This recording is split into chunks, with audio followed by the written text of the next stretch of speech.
Hello साथियों, कैसे हो। मैं आपका भाई गौरव अपने यूट्यूब चैनल पर आपका हार्दिक स्वागत करता हूं। तो आज का जो हमारा टॉपिक है वो ये है कि हम स्टार्ट कर रहे हैं। अभी तक हम मैथ पढ़ाते थे, इसके बाद में आज से हमने क्लास 10th उसकी फ़िज़िक्स स्टार्ट कर रहे हैं। तो हम देखते हैं क्लास 10th में फ़िज़िक्स में क्या क्या है। ये पहले हम साइंस को अगर देखें, जो क्लास 10th की साइंस है वो साइंस जो है साइंस की तीन ब्रांच हैं। इसमें कौन कौन सी? एक तो फिजिक्स है, अगली केमिस्ट्री है और एक बायोलॉजी है। फिजिक्स को बोलते हैं भौतिक विज्ञान, सब जानते हैं इतना। ये रसायन विज्ञान हो गई, ये जीव विज्ञान। तो साइंस के अंदर तीन ब्रांच हैं 10th क्लास में, फिजिक्स, केमिस्ट्री और बायोलॉजी, यानी कि भौतिक विज्ञान, रसायन विज्ञान और जीव विज्ञान। तो कुछ चैप्टर साइंस के अंदर, कुछ चैप्टर फिजिक्स के हैं, कुछ चैप्टर जो हैं केमिस्ट्री के हैं, कुछ चैप्टर बायोलॉजी के हैं। तो हम देखते हैं कि साइंस के अंदर फिजिक्स के कौन कौन से चैप्टर हैं, हमें उसमें क्या क्या पढ़ना है। आइए,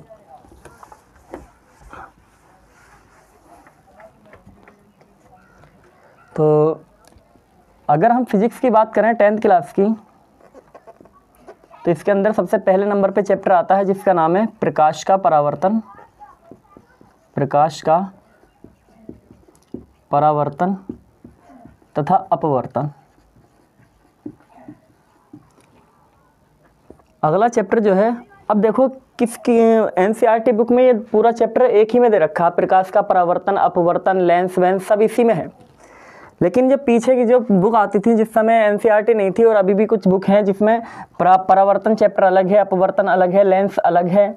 ठीक, तो हम जो पढ़ेंगे इसमें पहले हम प्रकाश का परावर्तन पूरा पढ़ेंगे एक चैप्टर में, फिर अगला चैप्टर करके हम देखेंगे प्रकाश का अपवर्तन, उससे अगला चैप्टर हम देखेंगे लेंस के बारे में। ठीक है, अलग अलग चैप्टर में हम इसको पढ़ने वाले हैं। तो प्रकाश का परावर्तन अपवर्तन पहला चैप्टर है। इसके बाद में आता लेंस, भी इसी में आ जाएगा। अगर वैसे हम अलग अलग लिखें चैप्टर को, मैं अलग ही अलग लिखता हूँ, एक साथ नहीं। तो पहला चैप्टर जो हमें पढ़ना है वो प्रकाश का परावर्तन पढ़ना है, प्रकाश का परावर्तन। अगला जो पढ़ना है वो प्रकाश का अपवर्तन पढ़ना है। इससे देखना है कि क्या क्या ये इसमें होता है। अगला उसमें देखना है लेंस देखना है। इसके बाद में हमें लेंस चैप्टर पढ़ना है। एक प्रिज्म होता है वो पढ़ना है। अब प्रिज्म और मानव नेत्र एक में दे रखा है, लेकिन हम इसको अलग अलग पढ़ने वाले हैं। प्रिज्म चौथा चैप्टर पढ़ेंगे। पांचवा चैप्टर हम पढ़ेंगे मानव नेत्र। अगला छठा चैप्टर जो होगा हमारा वो होगा विद्युत धारा। ठीक है, ये विद्युत वाला चैप्टर होगा। अगला जो चैप्टर होगा वो होगा विद्युत धारा का चुंबकीय प्रभाव। विद्युत धारा का चुंबकीय प्रभाव हम पढ़ने वाले हैं इसमें। तो ये हमारे पास 7 चैप्टर होते हैं 10th क्लास की फिजिक्स के। 10th में फिजिक्स में 7 चैप्टर। पहला प्रकाश का परावर्तन पूरा डिटेल में देखेंगे, प्रकाश का अपवर्तन हम देखेंगे, लेंस चैप्टर देखेंगे, प्रिज्म देखेंगे, मानव नेत्र देखेंगे, विद्युत वाला चैप्टर देखेंगे, विद्युत धारा वाला, और विद्युत धारा का चुंबकीय प्रभाव इसमें देखने वाले हैं। तो ये फिजिक्स के अंदर 7 चैप्टर को हमें पढ़ना है। इसके बाद में ऐसे ही हम जब फिजिक्स कंप्लीट हो जाएगी तो केमिस्ट्री का सिलेबस मतलब केमिस्ट्री के चैप्टर को देखेंगे हम क्या होंगे, बायोलॉजी के चैप्टर को देखेंगे। तो आज जो हमारा है, आज हमारा फिजिक्स हम देख रहे हैं। तो फिजिक्स में हम पहला टॉपिक स्टार्ट करते हैं प्रकाश वाला, प्रकाश का परावर्तन थे। तो इसका स्क्रीनशॉट लेना चाहें आप ले सकते हैं। आइए देखते हैं अब हम प्रकाश। तो प्रकाश का परावर्तन हमारा जो पहला चैप्टर है, क्या नाम है? प्रकाश का परावर्तन। पहले चैप्टर का नाम है प्रकाश का परावर्तन।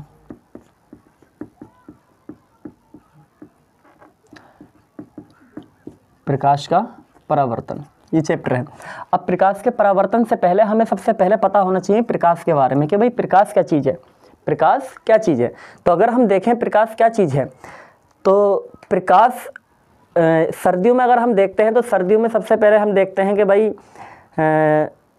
बाहर निकलते हैं कि भाई कहीं ना कहीं से हमें क्या मिले, थोड़ी धूप मिले, यानी कि रोशनी हमें, सूर्य की किरणें हमें मिलें, उससे क्या हो, भाई किस लिए जाते थे हम बाहर?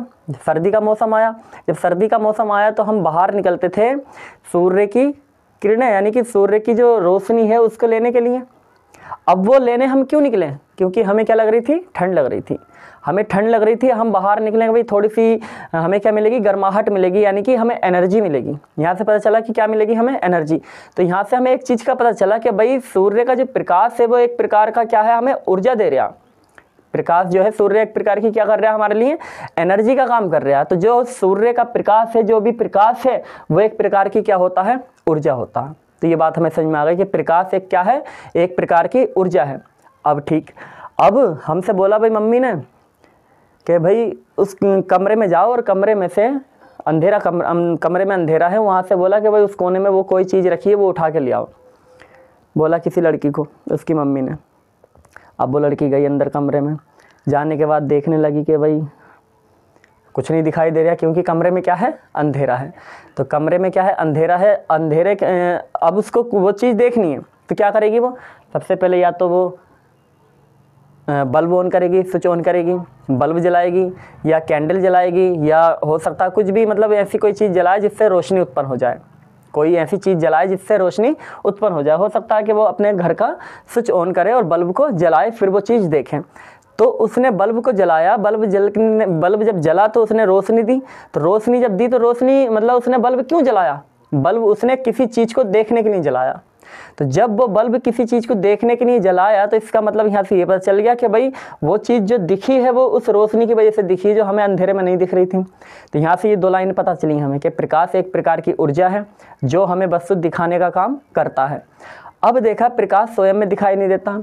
अब देखिए, तो ये इतनी डेफिनेशन हो गई हमारे पास प्रकाश की। प्रकाश एक प्रकार की ऊर्जा है जो हमें वस्तु दिखाने का काम करता है, परंतु प्रकाश स्वयं में दिखाई नहीं देता।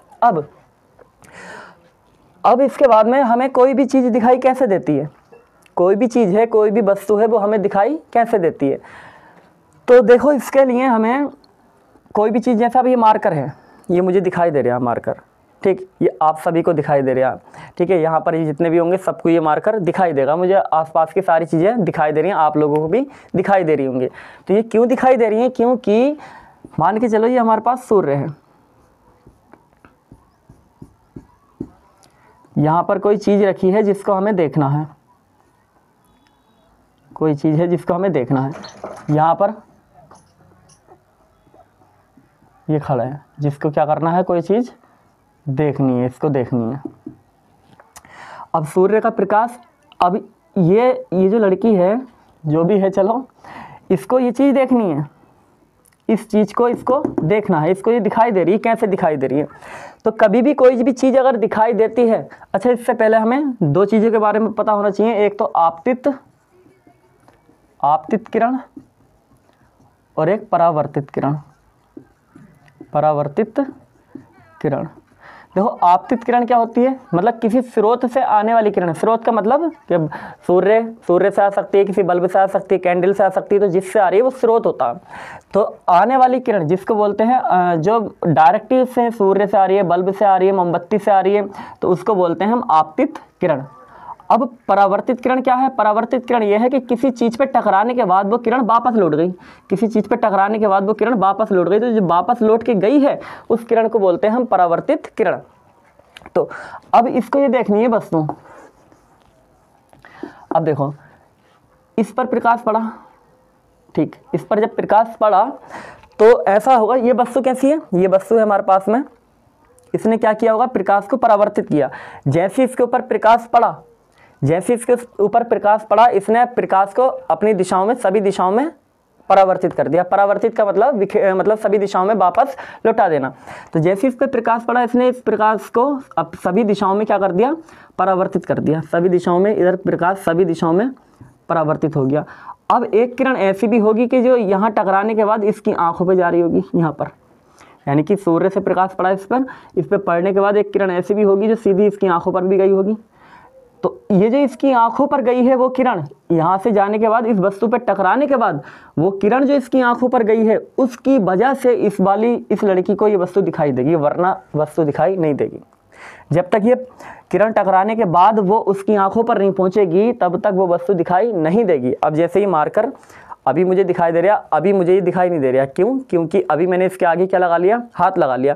अब ऐसा क्या हुआ, क्योंकि इस पर जो प्रकाश पड़ रहा था वो सभी दिशाओं में जा रहा था, और जाने के बाद वो मेरे पास मेरी आंखों पर भी प्रकाश की किरण आ रही थी, तो मैंने हाथ लगा लिया, तो वो जो किरण आ रही थी वो इस हाथ ने क्या कर ली, रोक लिया। तो इसकी वजह से मुझे ये मार्कर अब दिखाई नहीं दिया।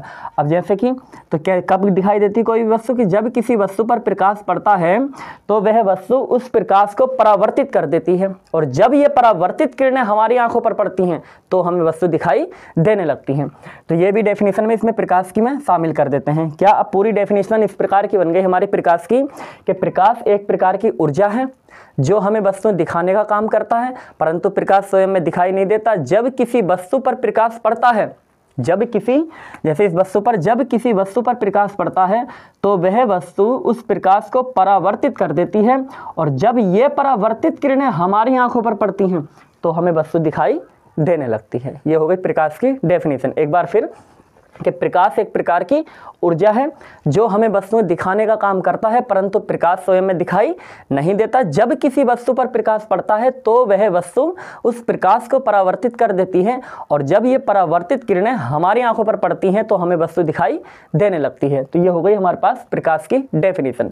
अब एक छोटी सी डेफिनेशन होती है इसी की, कि प्रकाश एक प्रकार की ऊर्जा है जो हमारी आंखों में संवेदना उत्पन्न करता है। क्या नाम आया? संवेदना।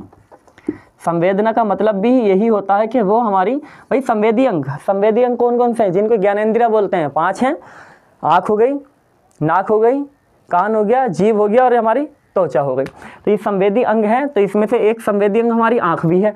संवेदना उत्पन्न करने का मतलब ये हो गया, नाक है तो वो सूंघने का संवेदना उत्पन्न हो रही है, कान सुनने की संवेदना उत्पन्न हो रही है, त्वचा हमारी किसी कुछ महसूस करने की संवेदना उत्पन्न हो रही है, आँख देखने की संवेदना उत्पन्न हो रही है। तो यानी कि प्रकाश क्या करेगा, हमारी आंखों में संवेदना उत्पन्न करेगा, यानी देखने की जो संवेदना है वो उत्पन्न करेगा। तो प्रकाश एक प्रकार की ऊर्जा है जो हमारी आंखों में संवेदना उत्पन्न करता है। ये एक मतलब छोटी डेफिनेशन हो गई। तो ये आप लिख लेना।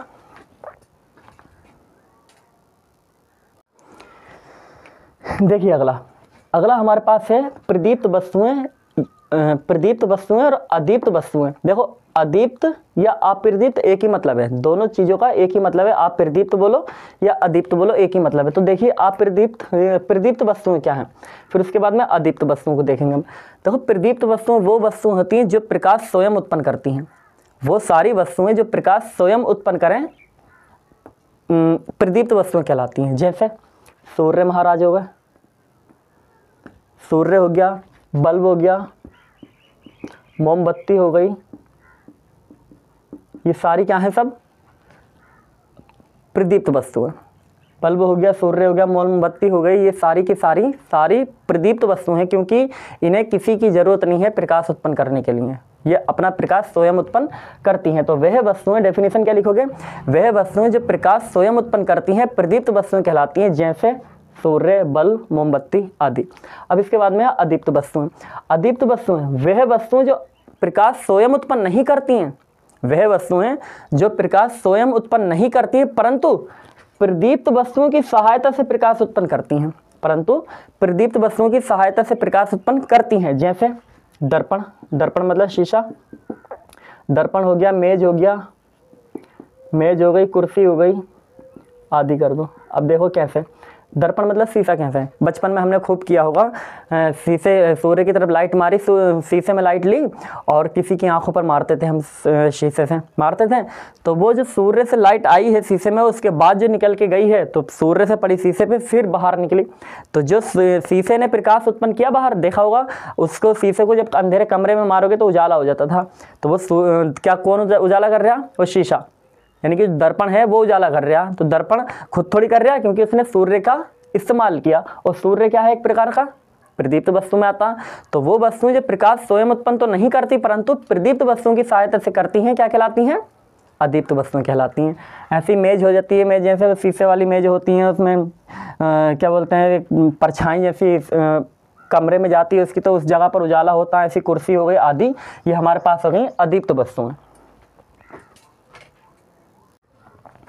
अब आइए देखिए, अब है प्रकाश किरण या प्रकाश किरण पुंज। प्रकाश किरण या प्रकाश की किरण भाई कोई भी प्रकाश है, जो भी प्रकाश है वो एक ऋजु रेखीय रेखा में, ऋजु रेखीय मतलब सीधी रेखा में जिस रास्ते का गमन करता है, मतलब जिस रास्ते से होकर जाता है उसी रास्ते को क्या बोलते हैं, किरण बोलते हैं। मतलब ये जो हैगी हमारी, यानी कि प्रकाश यहाँ से चला इधर गया तो ये जो है हमारी ये कहलाएगी प्रकाश की किरण। तो ये तो सिंपल है। अब इसके बाद में आता है प्रकाश किरण पुंज। तो प्रकाश किरण पुंज, 3 टाइप के प्रकाश किरण पुंज पढ़ने हैं हमें। एक तो समांतर प्रकाश किरण पुंज, प्रकाश किरण पुंज। समांतर प्रकाश किरण बोलो या प्रकाश किरण पुंज बोलो, इसका मतलब ये हुआ कि वो सभी प्रकाश की किरणें जो एक दूसरे के क्या हों, समांतर हों, जो एक दूसरे के समांतर हों, सारी क्या कहलाती हैं, समांतर प्रकाश किरण पुंज कहलाती हैं, जो एक दूसरे के क्या हों, समांतर हों। अगला आता है हमारे पास में अभिसारी प्रकाश किरण पुंज। अभिसारी के प्रकाश किरण पुंज क्या होता है, वो सभी किरणें जो मतलब कई सारी दिशाओं से आएँ, जो अलग अलग दिशाओं से आएँ और एक बिंदु पे आकर के मिल जाएं, जो अलग अलग दिशाओं से आएँ और एक बिंदु पे आके मिल जाएं, ऐसी प्रकाश की किरणों को हम बोलते हैं अभिसारी प्रकाश किरण पुंज।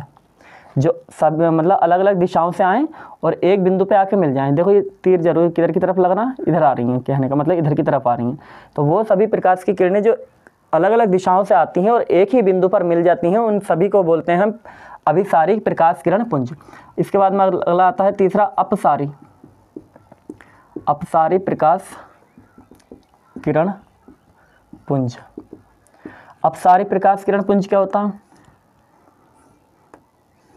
देखो मतलब वो सभी किरणें जो एक बिंदु से निकलें और सभी दिशाओं में फैल जाएं, मतलब एक बिंदु से निकल रही हैं, मतलब यहाँ से निकल रही हैं, सब में फैल रही हैं, तो वो अपसारी, जो एक बिंदु की तरफ मिल रही हैं सभी दिशाओं से आने के बाद, अलग अलग दिशाओं से आने के बाद एक बिंदु पे मिल रही हैं, वो जो एक बिंदु से निकल के अलग अलग दिशाओं में फैल रही हैं वो अपसारी। जो एक बिंदु पे मिल रही हैं वो अभिसारी, जो एक बिंदु से निकल रही हैं वो अपसारी। तो डेफिनेशन, वह प्रकाश की सभी किरणें जो एक बिंदु से निकल के सभी दिशाओं में फैल जाती हैं अपसारी प्रकाश किरण पुंज कहलाती हैं। अच्छा, अगर आपको इसका PDF चाहिए, मतलब नोट्स चाहिए, तो नोट्स भी बने हुए हैं। इसका लिंक मैं आपको, जो नोट्स मिलेंगे आपको, टेलीग्राम का एक चैनल है मेरा, उसका लिंक मैं इस वीडियो के डिस्क्रिप्शन बॉक्स में दे दूँगा, वहाँ से आप वो नोट्स ले सकते हैं। सारा अच्छे से लिखा हुआ है सब कुछ। ये देखिए अगला है प्रकाश के गुण। तो प्रकाश के गुण, भाई हर चीज़ के कुछ ना कुछ अलग अलग अपने गुण होते हैं, हर चीज़ के अपने अपने अलग अलग गुण होते हैं। भाई हर चीज़ में कुछ ना कुछ गुण हैं, चाहे वो अच्छे हैं चाहे बुरे हैं, ऐसे प्रकाश के अंदर गुण हैं। तो गुण तो बहुत सारे हो सकते हैं, लेकिन हमें कुछ ही गुणों को हमें पढ़ना है जो हर बुक में मिलेंगे। बाकी अलग अलग बुक में हमें अलग अलग गुण देखने को मिलते हैं। बाकी जो मेन है वो यही है कि प्रकाश एक सरल रेखा में, यानी कि सीधी रेखा में चलता है। प्रकाश की किरणें एक दूसरे को नहीं काटती। इसका मतलब ये हुआ प्रकाश की किरणें कभी एक दूसरे को नहीं काटती का मतलब कि जैसे 2 लाइटें हमारे पास, 2 टॉर्च हैं, एक टॉर्च हमने जलाई, एक इधर की तरफ मारी और एक टॉर्च हमने इधर की तरफ मारी।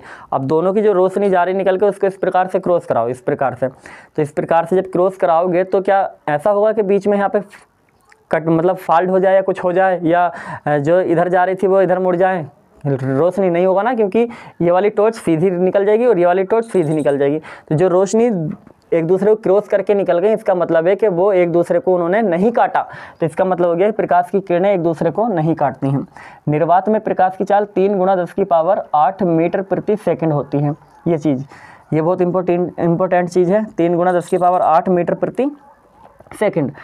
निर्वात आया शब्द, निर्वात का मतलब ये होता है कि जहाँ पर ऐसा माध्यम जहाँ पर कोई भी कण, कोई भी धूल के कण, कोई भी गैस के अणु, कोई भी जलवाष्प कुछ विद्यमान ना हो, उस चीज़ को हम निर्वात बोलते हैं। यानी कि जैसे चंद्रमा पर पहुँच जाओ, अंतरिक्ष में पहुँच जाओ, तो वहाँ पर क्या है, निर्वात होता है। वहाँ पर कोई भी ऐसे वैसे कण नहीं पाए जाते हैं। तो वहाँ पर सबसे ज़्यादा प्रकाश की चाल होती है, और कितनी होती है, 3 × 10⁸ मीटर प्रति सेकंड, यानी कि 1 सेकंड में इतने मीटर। प्रकाश विद्युत चुंबकीय तरंगों के रूप में चलता है। विद्युत चुंबकीय तरंगें, ऐसी तरंगें जिसमें विद्युत और चुंबकीय दोनों तरंगें शामिल होती हैं, वो विद्युत चुंबकीय तरंगें हैं। बाकी आप इसको, इस चैप्टर को डिटेल में 12th क्लास में एक पूरा चैप्टर है विद्युत चुंबकीय तरंगों का, तो उसमें देखोगे आप। बाकी इसका गुण ये याद रख लेना कि प्रकाश क्या है, एक प्रकार की विद्युत चुंबकीय तरंगें हैं, यानी कि विद्युत चुंबकीय तरंगों के रूप में प्रकाश चलता है। तो हमारा